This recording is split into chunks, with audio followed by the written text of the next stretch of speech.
Well, first I'd like to commend the management of CED Magazine for thinking it right to honor professionals in the built industry. Over time, you have established yourself as a magazine of repute in our industry. Yes, it is a significant year for the Institute, being that we are turning 60. And it is interesting that you have chosen to honor 60 most influential architects. I consider it a good thing because we do not have recognitions, we do not have awards within our industry. However, I am very humbled to have been selected amongst your 60 because I know that there are many indeed better and greater than I. So I say a big thank you to CED Magazine.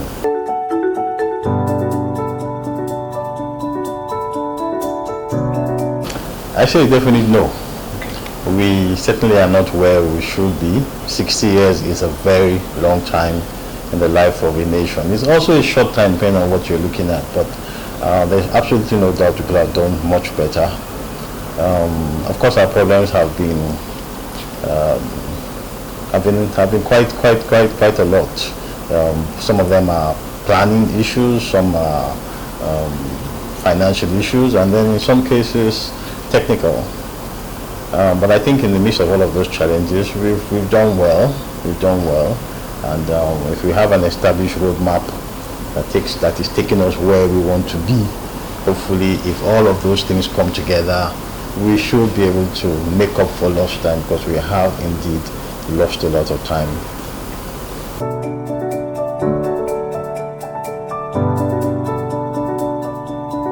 Well, at Amarch we have been very lucky. I would, without a doubt, say God has been good to us in this firm.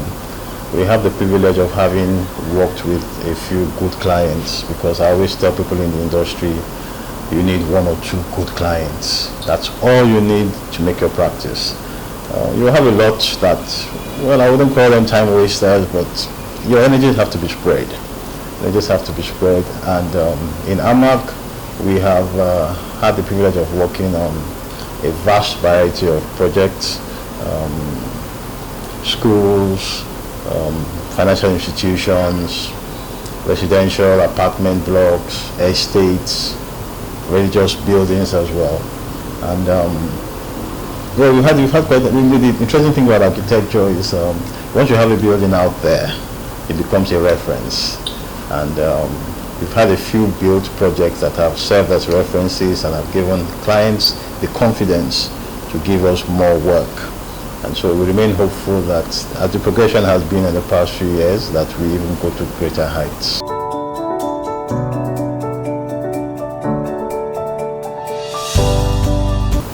Well, without doubt, none of the professions operates on an island. We all need to work together to deliver on our built environment, but the roles have to be properly defined and guided by government principles.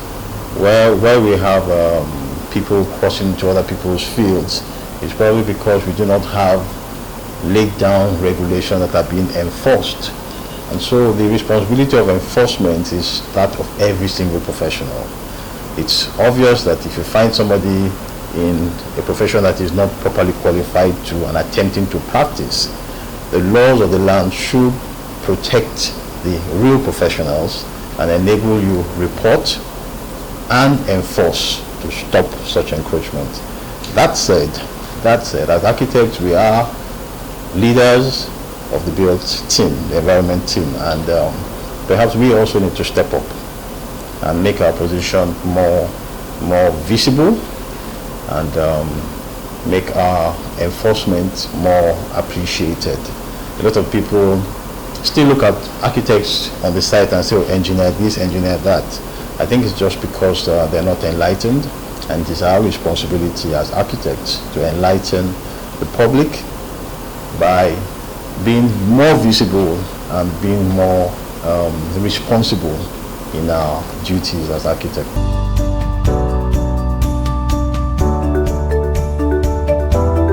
What is that thing? Well, there's a saying that architecture is an old man's game. Doesn't necessarily mean that it's for the old, but it only suggests that you need to have a season of tutelage. You should identify professionals ahead of you under whom you should sit and learn. Of course, nowadays there's a bit of a hurry. People want to make money early. Nothing wrong with that, but you must gain the necessary experience on the field.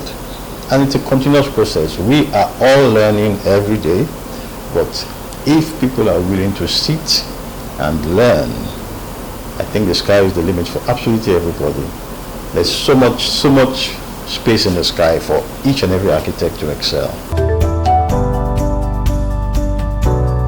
I will start from my student years. As a student, I worked as an intern under architect FNIA and under also architect Roti Delano. And those two at that time taught me the beginning of architecture. Of course, when I left school, I worked for 10 years under architects Tayo Babalaki and Femi Williams, and they've made an indelible mark on my life, and I'm responsible for the direction that my architecture has gone. So those 5 that I've mentioned, and of course every other architect, you learn from every architect you come into contact with. I see a building done by any of my contemporaries and I have a lot of admiration for it. I like to study what their thoughts might have been, the elements they have provided, the colors, the textures. It's a continuous learning process, but those 5 names have been the ones that have influenced my architecture the most.